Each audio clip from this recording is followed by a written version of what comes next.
Godmorgen. Jeg er vågnet efter første nat i teltet. Og ja, I kan nok høre lyden. Der er sådan en brusen, der har været helt berusende at sove i. Hold nu op. Det er skovbad gange 1000 at sove i. Og jeg kan mærke, at min krop, den lappede det lige i sig. Den var glad ved det. Det var med til noget morgenkaffe her. Ja, det var skønt. Jeg var lidt nervøs for, om jeg egentlig syntes, at det blev... Det var min første nat, hvor jeg skulle overnatte alene, ude i ingenting, kan man sige. Og jeg var lidt nervøs for i forhold til, om jeg synes det ville blive for mørkt.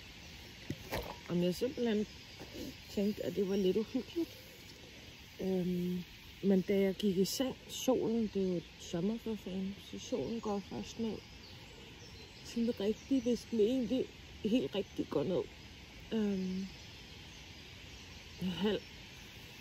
10:30, tror jeg klokken var. Men jeg var jo gået i seng klokken lidt i 10. Og havde ligget og lyttet lidt meditationsbog.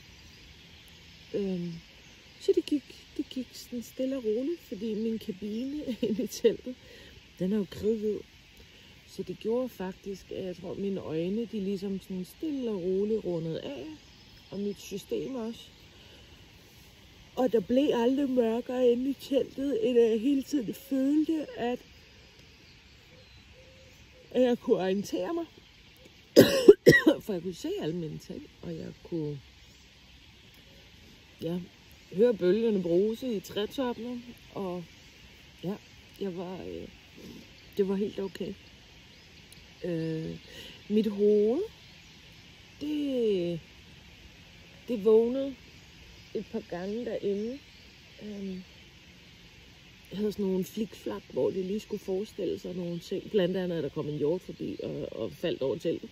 Og derved, at det er sådan en sjov ting. Ikke? Jeg tror måske også, det ligger i en, fordi at jeg har været på festival i mange, mange år. Hold kæft, min første festival var Langelandsfestivalen, og derefter så blev det tror jeg faktisk kun, jeg prøvede 1 år. Og det var rigeligt. Det var rigeligt, men det var hyggeligt. Ja, hvad så? Så begyndte det at blive Roskilde. Så var det jo bare Roskilde i mange, mange år. Og jeg havde en meget naturlig stopklods. Men der er man selvfølgelig også vant til at sove i. Der er jo baggrundslyd og larm, og musikken spiller, og du er faktisk også lidt forberedt på, at der er nogen, der decideret falder over dit telt, eller vælter ind i det. Så der er sådan den der... skal man lige være forberedt på, at der kan komme et chok. Det gjorde der ikke. Lært for festival også. Jeg har mit fleecesæt med her. Både buks og bluse indenunder. Og det krøb jeg til køjs i. Jeg tror, jeg havde en idé om, jeg kan godt lide at sove med åbne vinduer og sover meget køligt. Hvilket er det bedste for mig. Men jeg ligger jo tæt på jorden. Jeg har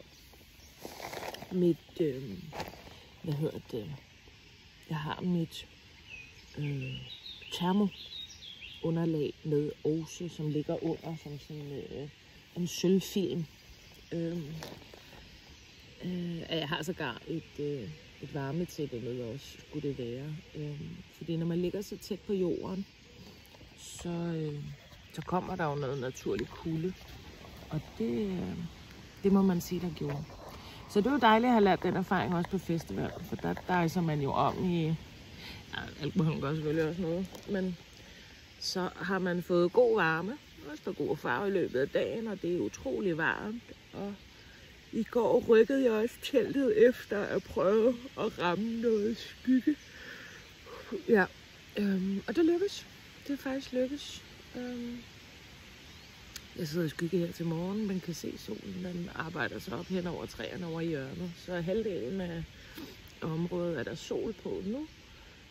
Og jeg er glad for, at min turnus først kommer. Ja, nok om en time eller 2, ikke? Ja, så har jeg aftensovnen, det er dejligt. Men ja, så der var koldt i teltet. Men det var så koldt, så jeg var lige nødt til at stoppe og tage en ekstra flis på over. Fordi at når man ligesom først er vågnet i det og føler sig lidt kølig.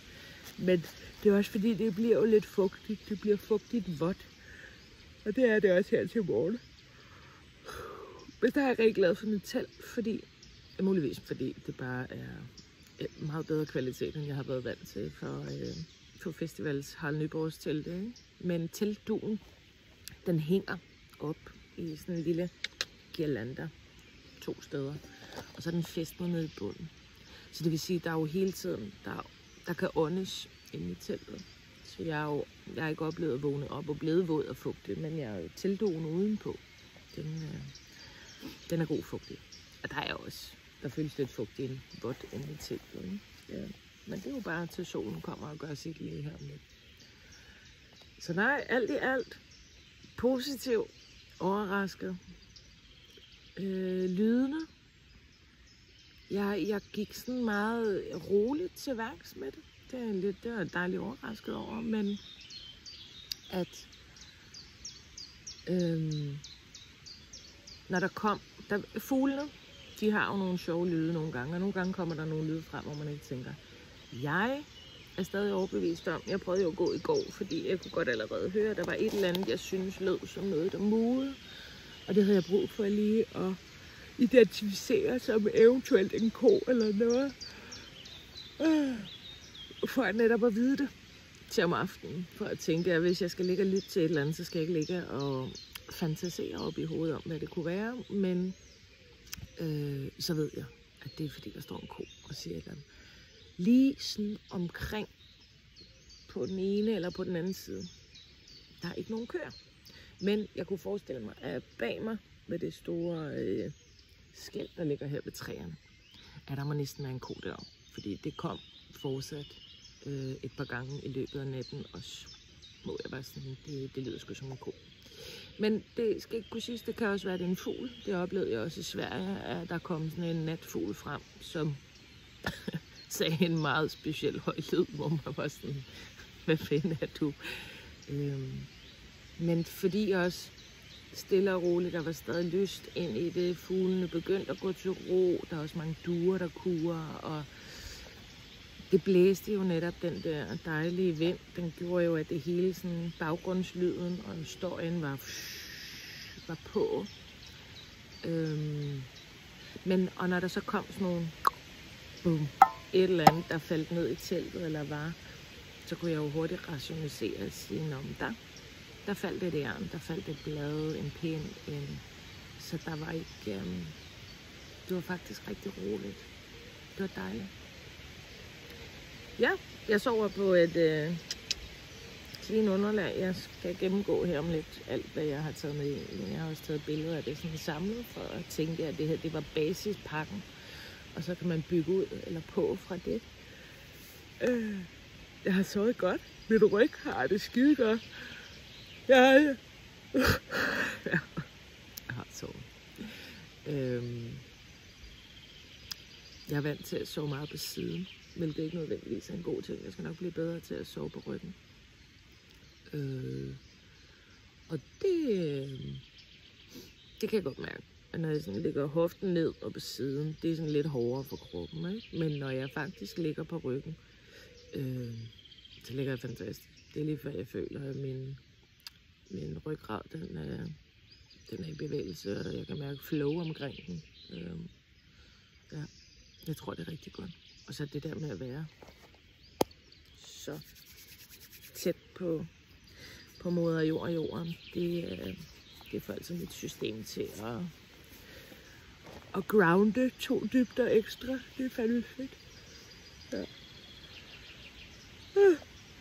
Det var dejligt. Nu vil jeg lave mig en kop morgenkaffe, og så starte stille og roligt op. Ja. Blodsukker, det er jo sin sag omkring, og det er jo også, jeg har ekstra nødgel med, jeg har druesukker. Jeg har en juice. Og selvfølgelig noget kiks og noget mad og sådan noget. Ikke? Jeg kom til at sove på sensoren, hvilket også var en sjov ting, det der med, at man ligger og vender og drejer sig lidt. Jeg vågnede et par gange i nat. Og tog det helt roligt. Min krop var rolig, og jeg kunne også godt rationalisere det, fordi mit blodsukker lå på 6,6, der gik i sag, hvilket var fint, og jeg havde spist en kiks inden netop for at tænke, hvis du har tænkt dig at falde en lille smule, fordi du slapper kroppen af fra at have været lidt i gang. Det er okay. Og det lå egentlig også rigtig fint, så bad den lige om at sige, hey, nu bliver jeg høj.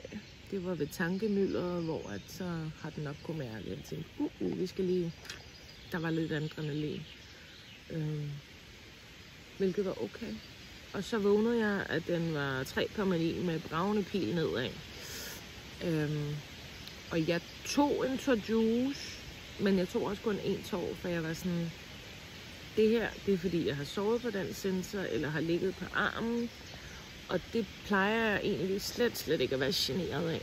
Men det her underlag er også meget hårdere og meget mere fast, end jeg er vant til at ligge hjemme i den bløde seng. Så jeg tror ikke på samme måde, jeg kan komme til at ligge på sensoren. Men det skal jeg love for at kunne her, for den reagerede der. Men jeg kunne også rationalisere det op i hovedet. Og sige, ro på. Jeg tager selvfølgelig en tår, men det her, det er en teknik. Det er en teknikfejl. Og ganske rigtigt. Der gik jo heller ikke mere end kvarter. Så sagde den, hey, du er høj, du skal reagere. Så jeg endte faktisk med at måtte tage 2 enheder insulin til den. Og jeg kan se, at den har været op på de 17, og blev deroppe til den begyndte at falde lidt, og insulinen virkede. Men jeg er vågnet med et blodsukker på 5, hvilket er dejligt. Selvfølgelig lidt ærgerligt, at det lige skulle have sådan en tur, men det var en god fornemmelse. Det var en rar fornemmelse i kroppen, at